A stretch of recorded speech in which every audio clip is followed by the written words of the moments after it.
What if I told you that the biggest mistake in manifesting is fighting against your current reality? The truth is, you don't manifest by resisting what is. You manifest by fully embodying what you desire as if it's already yours. In today's video, we're diving deep into a powerful concept inspired by Neville Goddard. You'll learn why denying your current circumstances only reinforces them, and how shifting your focus can unlock effortless manifestation. Stay with me, because by the end of this video, you'll have a simple yet life-changing technique to bring your desires into reality. Let's get started. Consciousness is the only reality. This is going to be a very practical course. Therefore, I hope that everyone in this class has a very clear picture of what he desires. For I am convinced that you can realize your desires by the technique you will receive here this week in these 5 lessons. That you may receive the full benefit of these instructions, let me state now that the Bible has no reference at all to any persons who ever existed or to any event that ever occurred upon earth. The ancient storytellers were not writing history but an allegorical picture lesson of certain basic principles which they clothed in the garb of history, and they adapted these stories to the limited capacity of a most uncritical and credulous people. Throughout the centuries, we have mistakenly taken personifications for persons, allegory for history, the vehicle that conveyed the instruction for the instruction, and the gross first sense for the ultimate sense intended. The difference between the form of the Bible and its substance is as great as the difference between a grain of corn and the life germ within that grain. As our assimilative organs discriminate between food that can be built into our system and food that must be discarded, so do our awakened intuitive faculties discover beneath allegory and parable the psychological life germ of the Bible, and feeding on this, we too cast off the form which conveyed the message. The argument against the historicity of the Bible is too lengthy. Consequently, it is not suitable for inclusion in this practical psychological interpretation of its stories. Therefore, I will waste no time in trying to convince you that the Bible is not an historical fact. Tonight, I will take 4 stories and show you what the ancient storytellers intended that you and I should see in these stories. The ancient teachers attached psychological truths to phallic and solar allegories. They did not know as much of the physical structure of man as do modern scientists. Neither did they know as much about the heavens as do our modern astronomers. But the little they did know, they used wisely, and they built phallic and solar frames to which they tied the great psychological truths that they had discovered. In the Old Testament, you will find much of the phallic worship. Because it is not helpful, I am not going to emphasize it. I shall only show you how to interpret it. Before we come to the first of the psychological dramas that you and I may use in a practical sense, let me state the 2 outstanding names of the Bible. The one you and I translate as God or Jehovah, and the one we call his Son, which we have as Jesus. The ancients spelled these names by using little symbols. The ancient tongue, called the Hebraic language, was not a tongue that you exploded with the breath. It was a mystical language never uttered by man. Those who understood it as the mathematicians understand symbols of higher mathematics. It is not something people used to convey thought as I now use the English language. They said that God's name was spelled Yod-He-Vav-He. I shall take these symbols and in our normal, down-to-earth language, explain them in this manner. The first letter J-O-D in the name G-O-D is a hand or a seed, not just a hand, but the hand of the director. If there is one organ of man that discriminates and sets him apart from the entire world of creation, it is his hand. What we call a hand in the anthropoid ape is not a hand. It is used only for the purpose of conveying food to the mouth or to swing from branch to branch. Man's hand fashions, it molds. You cannot really express yourself without the hand. This is the builder's hand, the hand of the director. It directs and molds and builds within your world. The ancient storytellers called the first letter Jod, the hand, or the absolute seed out of which the whole of creation will come. To the second letter He, they gave the symbol of a window. A window is an eye. The window is to the house what the eye is to the body. The third letter Vau they called a nail. A nail is used for the purpose of binding things together. The conjunction and in the Hebraic tongue is simply the third letter, or Vau. If I want to say men and woman, I put the VAU in the middle, it binds them together. The fourth and last letter, HE, is another window or eye. In this modern, down-to-earth language of ours, you can forget eyes and windows and hands and look at it in this manner. You are seated here now. This first letter, J-O-D, is your I amness, your awareness. You are aware of being aware. That is the first letter. Out of this awareness, all states of awareness come. The second letter, He, called an I, is your imagination, your ability to perceive. You imagine or perceive something which seems to be other than self. As though you were lost in reverie and contemplated mental states in a detached manner, making the thinker and his thoughts separate entities. The third letter, V-A-U, is your ability to feel you are that which you desire to be. As you feel you are it, you become aware of being it.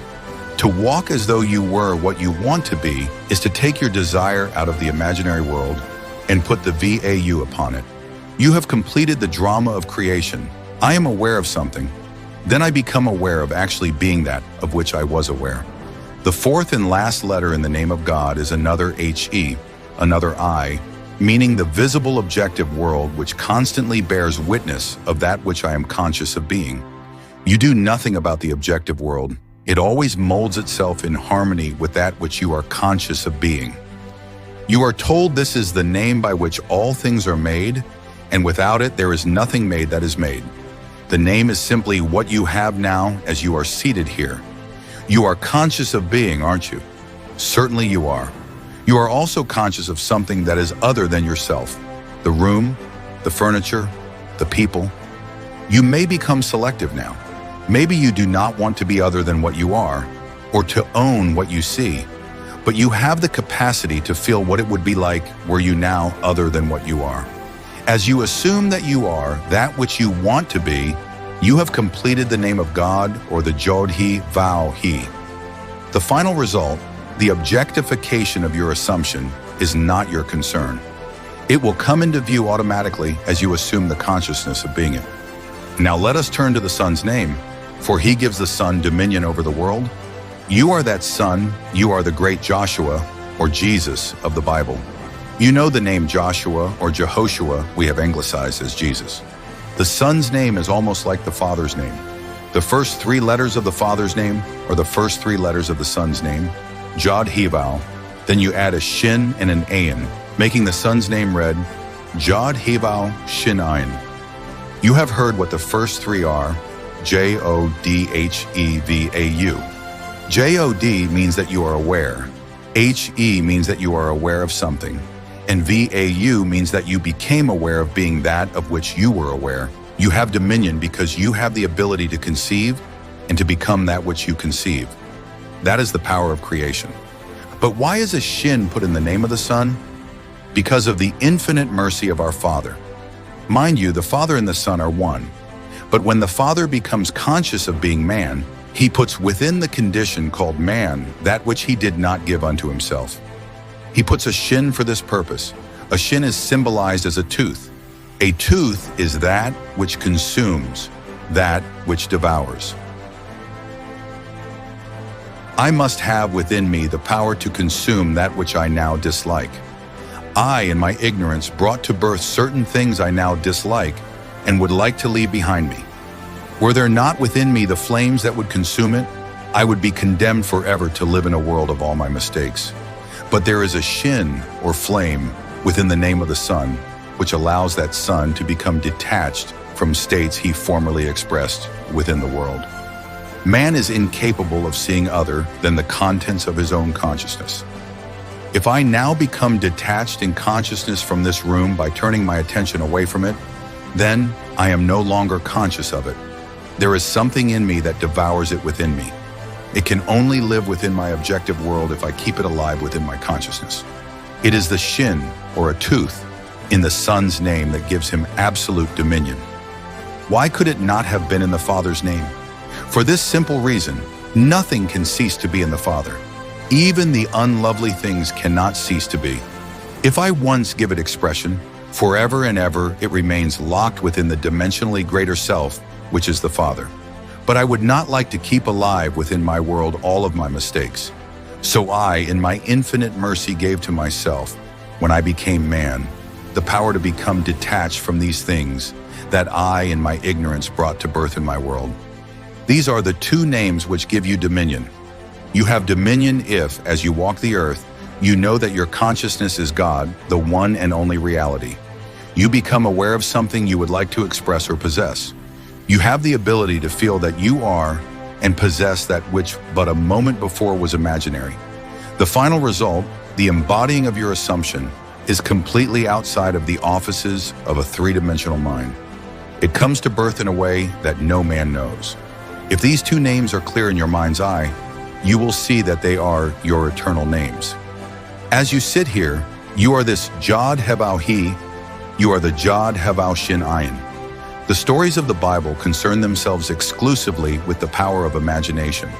They are really dramatizations of the technique of prayer, for prayer is the secret of changing the future. The Bible reveals the key by which man enters a dimensionally larger world for the purpose of changing the conditions of the lesser world in which he lives. A prayer granted implies that something is done in consequence of the prayer, which otherwise would not have been done. Therefore, man is the spring of action, the directing mind, and the one who grants the prayer. The stories of the Bible contain a powerful challenge to the thinking capacity of man. The underlying truth, that they are psychological dramas and not historical facts, demands reiteration, inasmuch as it is the only justification for the stories. With a little imagination, we may easily trace the psychological sense in all the stories of the Bible. And God said, "Let us make man in our image and after our likeness, and let them have dominion over the fish of the sea, and over the fowl of the air, and over the cattle, and over all the earth, and over every creeping thing that creepeth upon the earth." So God created man in his own image. In the image of God created he him. Genesis 1:26-27. Here in the first chapter of the Bible, the ancient teachers laid the foundation that God and man are one, and that man has dominion over all the earth. If God and man are one, then God can never be so far off as even to be near, for nearness implies separation. The question arises, what is God? God is man's consciousness, his awareness, his I amness. The drama of life is a psychological one in which we bring circumstances to pass by our attitudes rather than by our acts. The cornerstone on which all things are based is man's concept of himself. He acts as he does and has the experiences that he does because his concept of himself is what it is, and for no other reason. Had he a different concept of himself, he would act differently and have different experiences.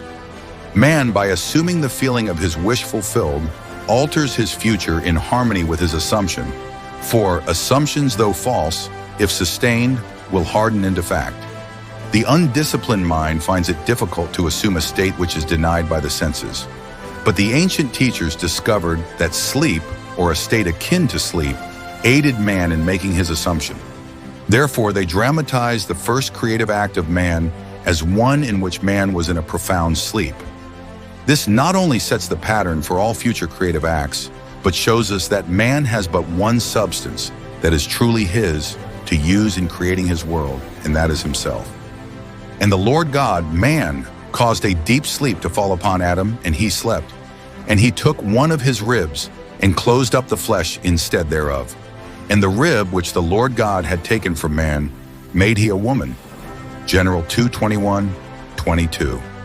Before God fashions this woman for man, he brings unto Adam the beasts of the field and the fowls of the air, and has Adam name them. Whatsoever Adam called every living creature, that was the name thereof. If you will take a concordance or a Bible dictionary and look up the word thigh, as used in this story, you will see that it has nothing to do with the thigh. It is defined as the soft parts that are creative in a man, that hang upon the thigh of a man. The ancient storytellers used this phallic frame to reveal a great psychological truth. An angel is a messenger of God. You are God, as you have just discovered, for your consciousness is God, and you have an idea, a message. You are wrestling with an idea, for you do not know that you are already that which you contemplate, neither do you believe you could become it. You would like to, but you do not believe you could. Who wrestles with the angel? Jacob, and the word Jacob, by definition, means the supplanter. You would like to transform yourself and become that which reason and your senses deny. As you wrestle with your ideal, trying to feel that you are it, this is what happens. When you actually feel that you are it, something goes out of you. You may use the words, "Who has touched me? For I perceive virtue has gone out of me." You become, for a moment, after a successful meditation, incapable of continuing in the act, as though it were a physical creative act. You are just as impotent after you have prayed successfully as you are after the physical creative act. When satisfaction is yours, you no longer hunger for it. If the hunger persists, you did not explode the idea within you. You did not actually succeed in becoming conscious of being that which you wanted to be. There was still that thirst when you came out of the deep. If I can feel that I am that which but a few seconds ago I knew I was not, but desired to be, then I am no longer hungry to be it. I am no longer thirsty because I feel satisfied in that state. Then something shrinks within me, not physically, but in my feeling, in my consciousness. For that is the creativeness of man. He so shrinks in desire. He loses the desire to continue in this meditation. He does not halt physically. He simply has no desire to continue the meditative act. When you pray, believe that you have received and you shall receive. When the physical creative act is completed, the sinew which is upon the hollow of man's thigh shrinks, and man finds himself impotent or is halted. In like manner, when a man prays successfully, he believes that he is already that which he desired to be. Therefore, he cannot continue desiring to be that which he is already conscious of being. At the moment of satisfaction, physical and psychological, something goes out which in time bears witness to man's creative power. The 38th chapter of the book of Genesis. Here is a king whose name is Uda, the first three letters of whose name also begins Jodhevau. Tamar is his daughter-in-law. The word Tamar means a palm tree, or the most beautiful, the most comely. She is gracious and beautiful to look on, and is called a palm tree. A tall, stately palm tree blossoms even in the desert. Wherever it is, there is an oasis. When you see the palm tree in the desert, there will be found what you seek most in that parched land. There is nothing more desirable to a man moving across a desert than the sight of a palm tree. In our case, to be practical, our objective is the palm tree. That is the stately, beautiful one that we seek. Whatever it is that you and I want, what we truly desire, is personified in the story as Tamar the Beautiful. We are told she dresses herself in the veils of a harlot and sits in the public place. Her father-in-law, King Judah, comes by, and he is so in love with this one who is veiled that he offers her a kid to be intimate with her. She said, "What will you give me as a pledge that you will give me a kid?" Looking around, he said, "What do you want me to give as a pledge?" She answered, "Give me your ring, give me your bracelets, and give me your staff." Whereupon he took from his hand the ring and the bracelet and gave them to her along with his scepter. And he went in unto her and knew her, and she bore him a son. That is the story. Now for the interpretation. Man has one gift that is truly his to give, and that is himself. He has no other gift, as told you in the very first creative act of Adam begetting the woman out of himself. There was no other substance in the world but himself with which he could fashion the object of his desire. In like manner, Judah had but one gift that was truly his to give. Himself, as the ring, the bracelets, and the staff symbolized, for these were the symbols of his kingship. Man offers that which is not himself, but life demands that he give the one thing that symbolizes himself. Give me your ring, give me your bracelet, give me your scepter. These make the king. When he gives them, gives of himself. You are the great King Judah.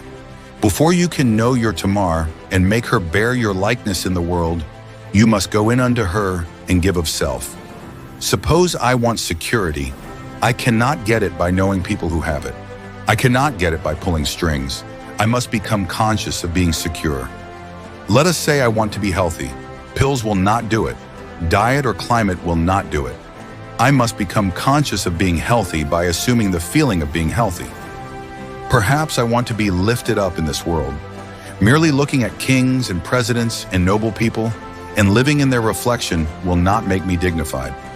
I must become conscious of being noble and dignified and walk as though I were that which I now want to be. When I walk in that light, I give of myself to the image that haunted my mind, and in time she bears me a child, which means I objectify a world in harmony with that which I am conscious of being. You are King Judah, and you are also Tamar. When you become conscious of being that which you want to be, you are Tamar. Then you crystallize your desire within the world round about you. No matter what stories you read in the Bible, no matter how many characters these ancient storytellers introduced into the drama, there is one thing you and I must always bear in mind. They all take place within the mind of the individual man. All the characters live in the mind of the individual man. As you read the story, make it fit the pattern of self. Know that your consciousness is the only reality. Then know what you want to be. Then assume the feeling of being that which you want to be and remain faithful to your assumption, living and acting on your conviction. Always make it fit that pattern. Interpretation is the story of Isaac and his two sons, Esau and Jacob. The picture is drawn of a blind man being deceived by his second son into giving him the blessing which belonged to his first son. The story stresses the point that the deception was accomplished through the sense of touch. And Isaac said unto Jacob, Come near, I pray thee, that I may feel thee, my son, whether thou be my very son Esau or not. And Jacob went near unto Isaac his father, and he felt him. And it came to pass, as soon as Isaac had made an end of blessing Jacob, and Jacob was yet scarce gone out from the presence of Isaac his father, that Esau his brother came in from his hunting. This story can be very helpful if you will reenact it now. Again, bear in mind that all the characters of the Bible are personifications of abstract ideas and must be fulfilled in the individual man. You are the blind father in both sons. Isaac is old and blind, and sensing the approach of death, calls his first son Esau, a rough, hairy boy, and sends him into the woods that he may bring in some venison. The second son, Jacob, a smooth-skinned boy, overheard the request of his father. Desiring the birthright of his brother Jacob, the smooth-skinned son, slaughtered one of his father's flock and skinned it. Then, dressed in the hairy skins of the kid he had slaughtered, he came through subtlety and betrayed his father into believing that he was Esau. The father said, Come close, my son, that I may feel you. I cannot see, but come that I may feel. Note the stress that is placed upon feeling in this story. He came close, and the father said to him, The voice is Jacob's voice, but the hands are the hands of Esau. And feeling this roughness, the reality of the son Esau, he pronounced the blessing and gave it to Jacob. You are told in the story that as Isaac pronounced the blessing, and Jacob had scarcely gone out from his presence, that his brother Esau came in from his hunting. This is an important verse. Do not become distressed in our practical approach to it, for as you sit here, you too are Isaac.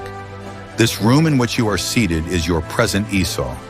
This is the rough or sensibly known world, known by reason of your bodily organs. All of your senses bear witness to the fact that you are here in this room. Everything tells you that you are here, but perhaps you do not want to be here. You can apply this toward any objective. The room in which you are seated at any time, the environment in which you are placed, this is your rough or sensibly known world or sun, which is personified in the story as Esau. What you would like in place of what you have or are is your smooth-skinned state or Jacob, the supplanter.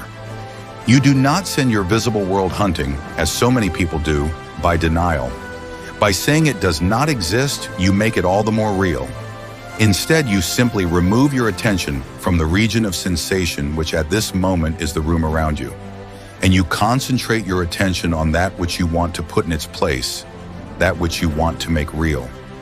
In concentrating on your objective, the secret is to bring it here. You must make elsewhere here and then now. Imagine that your objective is so close that you can feel it. Suppose at this very moment I want a piano here in this room. To see a piano in my mind's eye existing elsewhere does not do it, but to visualize it in this room as though it were here, and to put my mental hand upon the piano and to feel it solidly real, is to take that subjective state personified as my second son Jacob and bring it so close that I can feel it. Isaac is called a blind man. You are blind because you do not see your objective with your bodily organs. You cannot see it with your objective senses. You only perceive it with your mind, but you bring it so close that you can feel it as though it were solidly real now. When this is done, and you lose yourself in its reality and feel it to be real, open your eyes. When you open your eyes, what happens? The room that you had shut out but a moment ago returns from the hunt. You no sooner gave the blessing, felt the imaginary state to be real, than the objective world, which seemingly was unreal, returns. It does not speak to you with words as recorded of Esau, but the very room round about you tells you by its presence that you have been self-deceived. It tells you that when you lost yourself in contemplation, feeling that you were now what you wanted to be, feeling that you now possess what you desire to possess, that you were simply deceiving self. Look at this room. It denies that you are elsewhere. If you know the law, you now say, even though your brother came through subtlety and betrayed me and took your birthright, I gave him your blessing and I cannot retract. In other words, you remain faithful to this subjective reality and you do not take back from it the power of birth. You gave it the right of birth and it is going to become objective within this world of yours. There is no room in this limited space of yours for two things to occupy the same space at the same time. By making the subjective real, it resurrects itself within your world. Take the idea that you want to embody and assume that you are already it. Lose yourself in feeling this assumption is solidly real. As you give it this sense of reality, you have given it the blessing which belongs to the objective world, and you do not have to aid its birth any more than you have to aid the birth of a child or a seed you plant in the ground. The seed you plant grows unaided by a man, for it contains within itself all the power and all the plans necessary for self-expression. You can this night reenact the drama of Isaac blessing his second son and see what happens in the immediate future in your world. Your present environment vanishes, all the circumstances of life change, and make way for the coming of that to which you have given your life. As you walk, knowing that you are what you wanted to be, you objectify it without the assistance of another.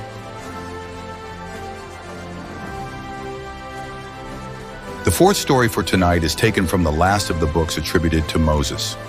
If you need proof that Moses did not write it, read the story carefully.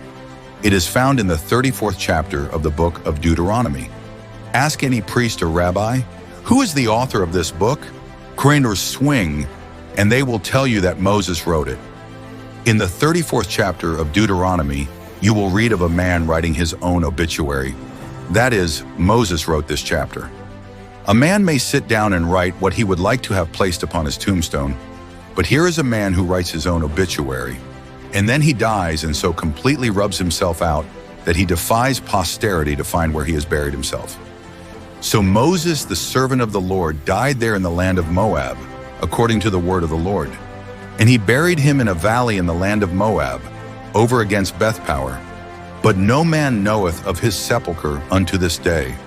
And Moses was 120 years old when he died.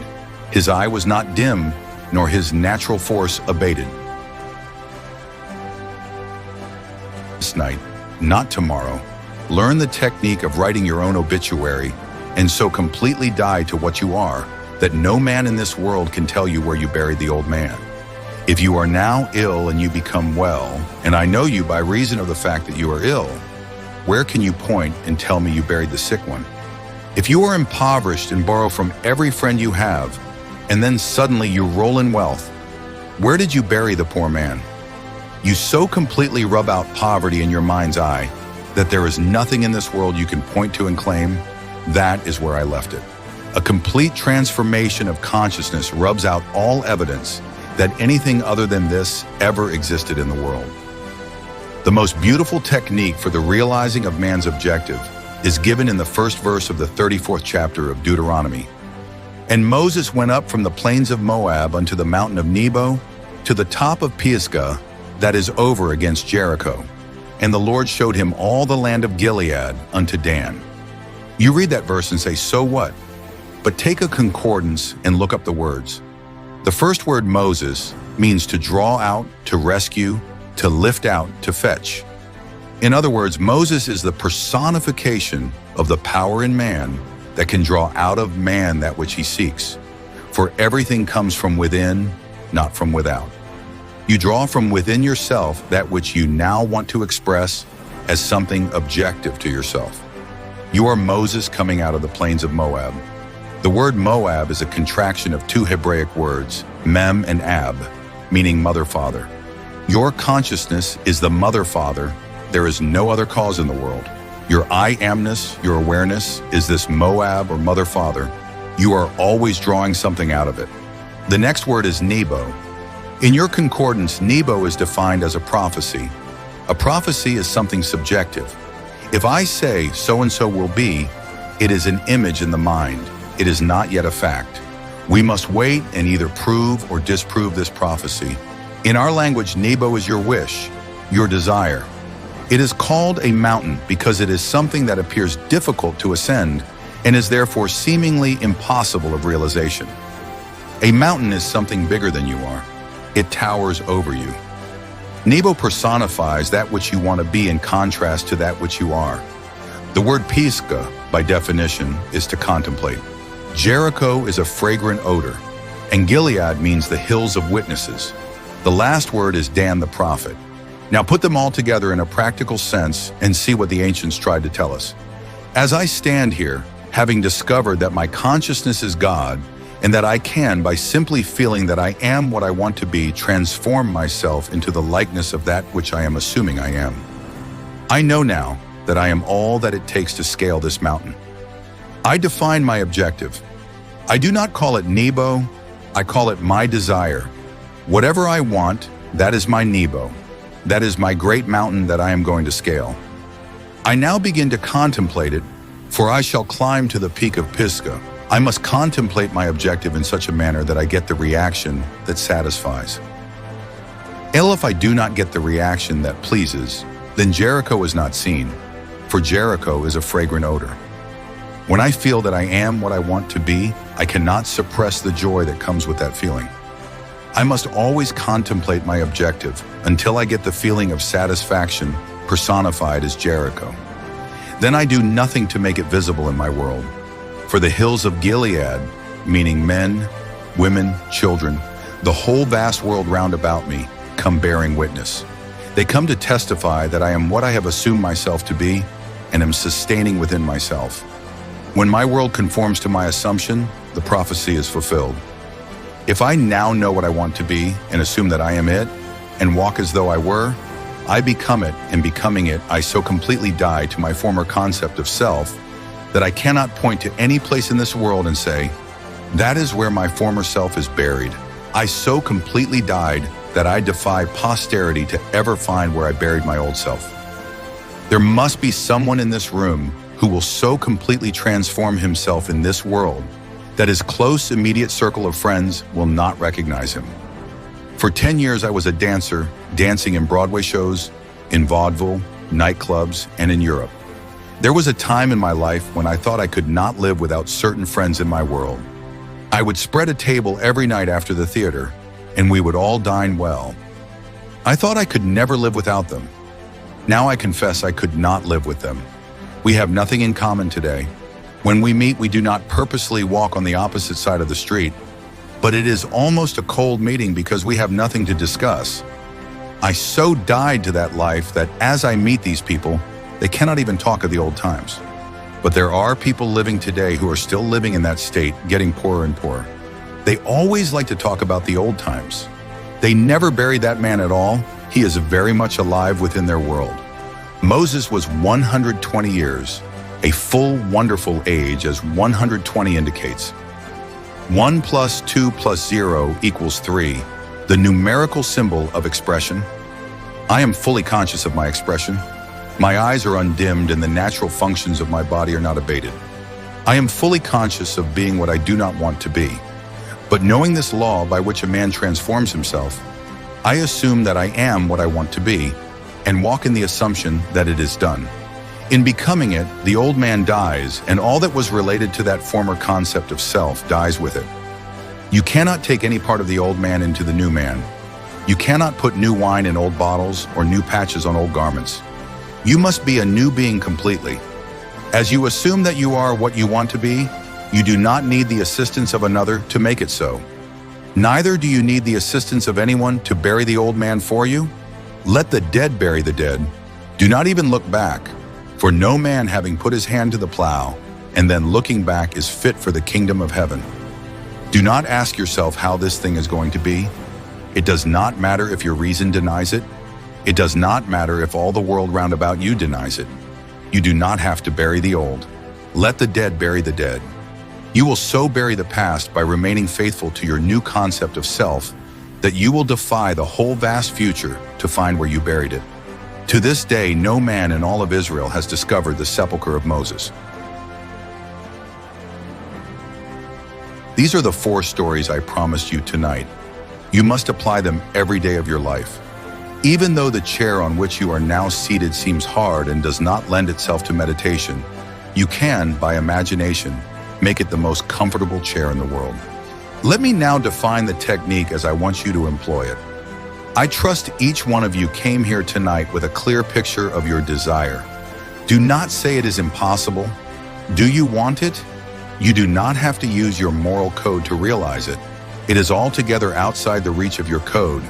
Consciousness is the one and only reality. Therefore, we must form the object of our desire out of our own consciousness. People have a habit of slighting the importance of simple things, and the suggestion to create a state akin to sleep in order to aid you in assuming that which reason and your senses deny is one of the simple things you might slight. However, the simple formula for changing the future, which was discovered by the ancient teachers and given to us in the Bible, can be proved by all. The first step in changing the future is desire. That is, define your objective. Know definitely what you want.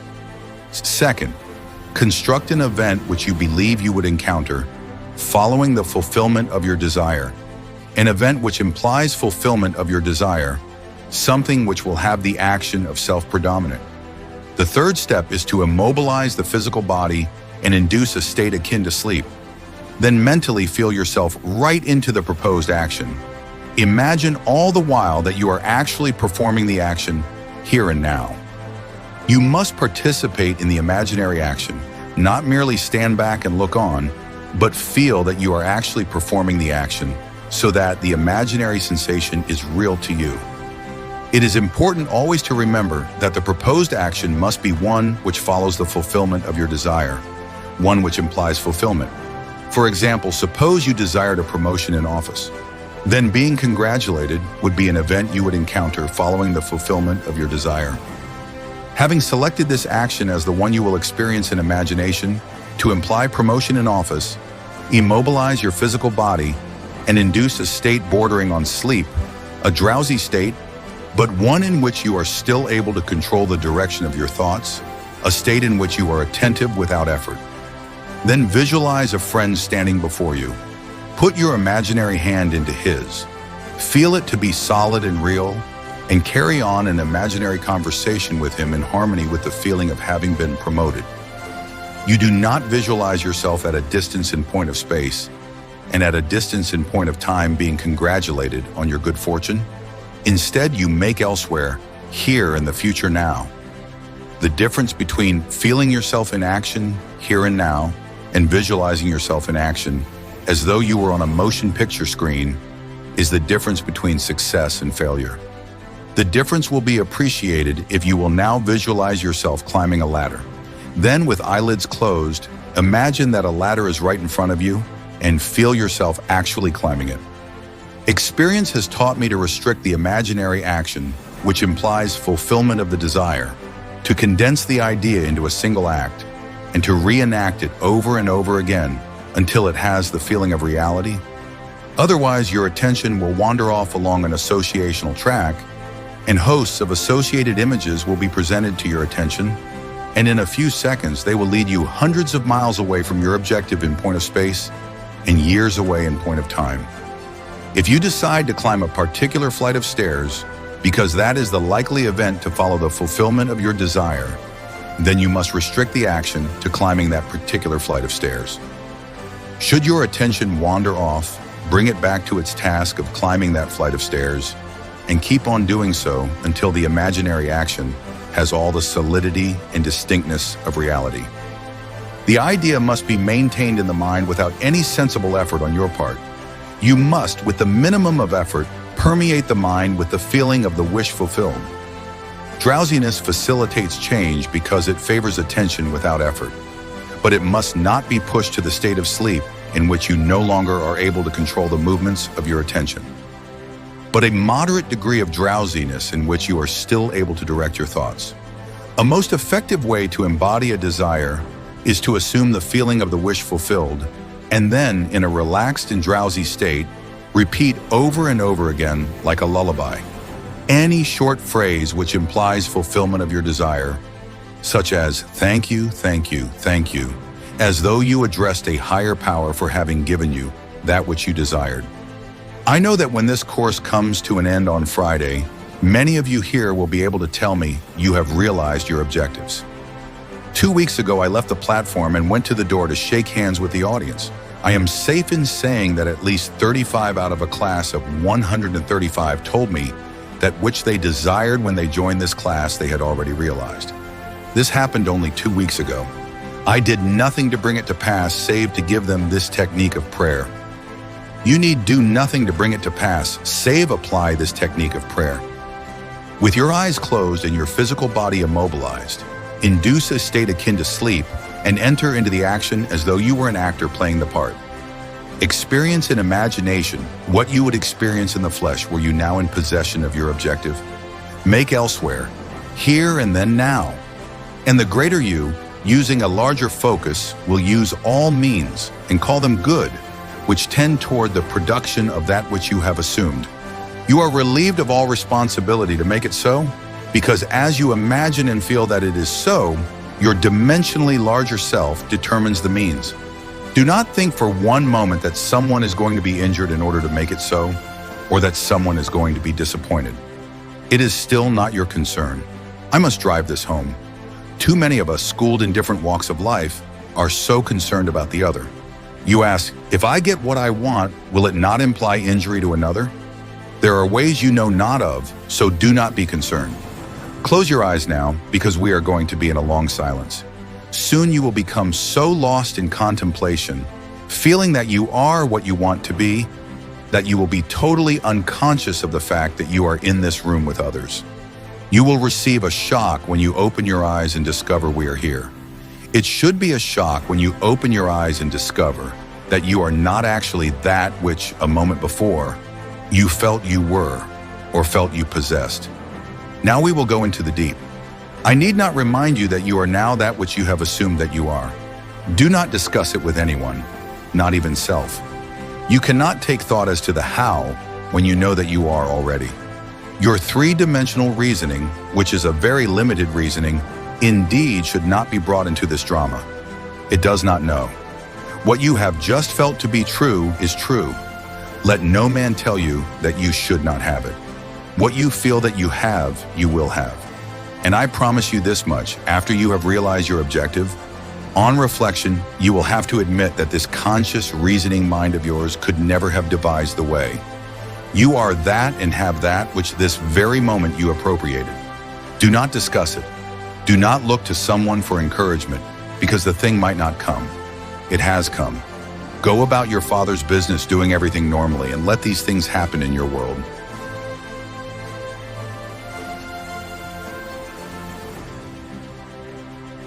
The key message in this passage is that you create your reality by focusing on what you want, rather than denying your current circumstances. Instead of resisting your present reality, shift your attention to what you desire and fully immerse yourself in the feeling of already having it. To manifest, bring your goal into the present moment. Imagine it as real, tangible, and happening now. Just like a seed grows without your interference, once you assume the feeling of your wish fulfilled, it will naturally become reality. The passage also compares this process to biblical stories, particularly Moses, emphasizing that transformation requires completely leaving behind your old self. When you fully embrace a new state of being, your past identity disappears as if it never existed. The technique involves 1. Defining your desire, know exactly what you want. 2. Imagining a scene that would naturally happen after your wish is fulfilled. 3. Entering a relaxed, drowsy state and fully experiencing the imagined scene as if it were real. 4. Repeating this feeling until it becomes second nature, trusting that reality will conform to your assumption. Don't worry about how it will happen. Simply persist in the feeling of already having what you want, and it will manifest in ways you cannot predict.